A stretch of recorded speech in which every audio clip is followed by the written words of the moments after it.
পশ্চিম মেদিনীপুর জেলার ঘাটাল মহকুমার দাসপুর ১ নম্বর গ্রাম পঞ্চায়েতের একেবারে প্রধানের বিরুদ্ধে অনাস্থা প্রস্তাব আনার জন্য বিডিও অফিসে দরখাস্ত জমা দিল দাসপুর ৭-১ যে গ্রাম পঞ্চায়েত, সেই গ্রাম পঞ্চায়েতের ১৩ জন পঞ্চায়েত সদস্য। তাদের দাবি প্রধান তাদের সাথে একেবারে কোঅপারেট করছে না, তাদের কথা শুনছে না, নিজের মতো চলছে।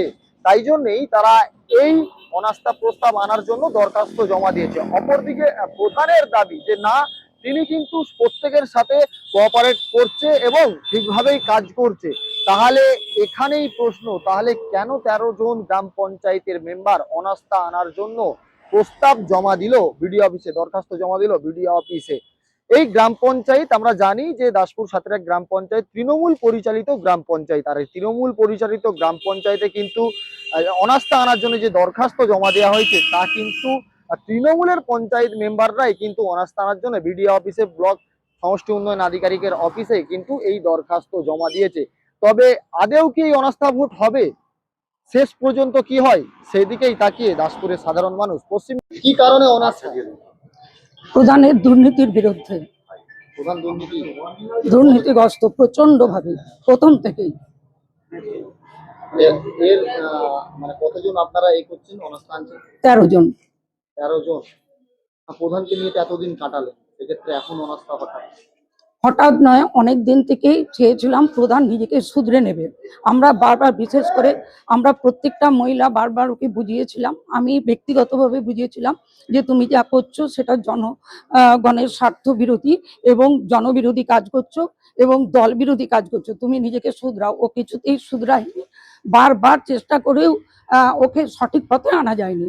যার জন্য আমরা বিরক্ত হয়ে এবং একটা বর্তমান সরকারের আমলে আমরা একটা তিরপল পাচ্ছি না, কিচ্ছু পাচ্ছি না। আর যা আসছে হরিলুট হয়ে যাচ্ছে, তার কোনো প্রমাণ নেই। সে মিড ডে মিলের চাল থেকে শুরু করে উন্নয়নের কাজ থেকে শুরু করে যা হচ্ছে প্রধান জানে, আর কেউ জানে না। কতজন মিলে আমরা ১৩ জন। আপনার নাম? শিপ্রা মন্ডল। আপনি কি দায়িত্বে? জনস্বাস্থ্য শিক্ষার সঞ্চালক, দাসপুর ১ গ্রাম পঞ্চায়েত। দাসপুরের গ্রাম পঞ্চায়েত। কি জন্য বিডিও অফিসে এসেছেন? নমস্কার, আমরা আজকে এসেছি দাসপুর ৭-১ অঞ্চল দিয়ে। তো আমরা আজকে ৩ বছর আমাদের পঞ্চায়েত গুজারলো।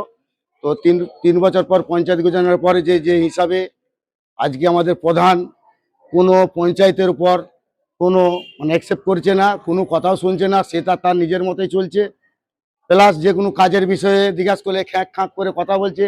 এক একটা মহিলা মানুষকে, যারা পঞ্চায়েত মহিলারা, তাদেরকে পর্যন্ত কাঁদিয়েছে অঞ্চলে, তারা কাঁদতে কাঁদতে বেরিয়েছে।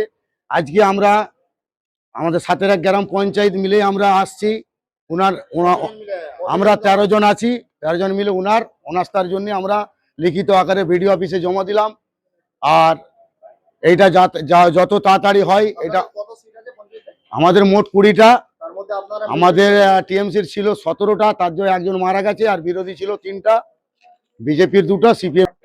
তো আমরা ১৭-এর মধ্যে একজন মারা গেছে, ১৬-র মধ্যে আমরা ১৩ জন ওনার এতে অনাস্থা আনছি। আমাদের কোনো মান্যতাও দিচ্ছে না, গ্রাম পঞ্চায়েতকে কিছুই করছে না, সে তার নিজের মতে চলছে, যে কোনো কিছু করছে। আজকে আমাদের গ্রাম পঞ্চায়েতের প্রতি প্রভাব পড়ছে। মানুষ জিজ্ঞাসা করছে রাস্তাঘাট কেন হচ্ছে না, আমরা একটাই উত্তর দিচ্ছি যে আমরা অঞ্চলে যাচ্ছি, কাজ বের করছি, কিন্তু আমাদের কাজ হচ্ছে না। মানুষ আমাদেরকে, জনগণ আমাদেরকে নির্বাচিত করে এনেছিল যে উন্নয়নের এলাকার জন্য, উন্নয়ন করার জন্য এলাকায়। তো আমরা দেখছি যে আমাদের যে প্রধান, সে উন্নয়ন আমাদেরকে করতেও দিচ্ছে না। নিজে লালটু চক্রবর্তী নিজেই যা করছে তাই, আমাদেরকে কোনো মান্যতা দিচ্ছে না। তার জন্য আজকে আমরা ১৩টা পঞ্চায়েত মিলে আসছি ওনার নামে, ওনার অনাস্থা আনার জন্য। আমরা লিখিত আকারে বিডিও অফিসে জমা দিয়েছি। আমাদের জমা দেওয়ার পর আমরা রিসিভ কপি নিয়েছি, রিসিভ কপি নিয়ে আমরা এবার বাড়ি ফিরছি। আপনার বিরুদ্ধে ১৩ জন পঞ্চায়েত সদস্য অনাস্থা আনার জন্য অ্যাপ্লিকেশন হোক, যা হোক, দরখাস্ত করা হয়েছে। এই বিষয়ে আপনি কি বলবেন? আমি তো প্রথমে আপনাদের মুখ থেকে শুনলাম। আমার এই বিষয়ে এখনো পর্যন্ত আমার কাছে কোনো খবর নেই এবং আমি কিছু জানিও না এই সম্বন্ধে।